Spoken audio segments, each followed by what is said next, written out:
boy JT.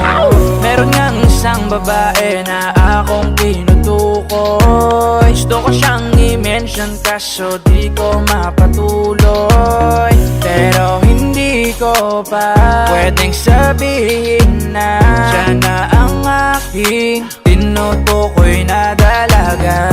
Minsan nagpo-post ako, gusto kong i-mention alin ang pangalan mo para masabi ko sa'yo na gusto ko ikaw. Pero tinigil ko, baka lalo lang kasing iwasan mo. Ang katulad kong may pagtingin sa'yo, kaya sana na may malaman mo na di naman ganon kadaling umamin sa'yo kahit na palihim.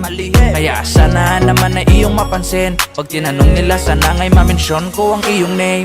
Meron ngang isang babae na akong tinutukoy. Gusto ko siyang i-mention kaso di ko mapatuloy.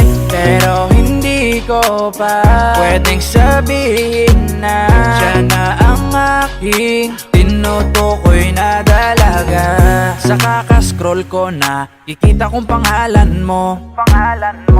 Baby ko, ikaw ang tinutukoy ko. Kasi tinatanong nila sinong iibigin ko. Tinutukoy ko na nga ang buong pangalan mo. Pero ba't nahihiya kasi ako'y naiilang pag nakikita ka para akong nahihibang. Sa'yo ay gusto kong umamin na ako ay merong sasabihin, pero parang di ko kaya na gamitin ang pangalan mo. Sa mention ko na sana ito gagamitin.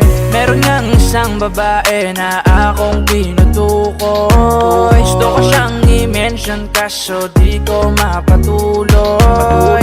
Pero hindi ko pa pwedeng sabihin na siya na ang aking tinutukoy na dalaga. Kailan ko mame-mention ang pangalan mo para sabihin sa'yo na meron ngang isang babae na akong tinutukoy. Gusto ko siyang i-mention kaso di ko mapatuloy. Pero hindi ko pa pwedeng sabihin na siya na ang aking tinutukoy na dalaga.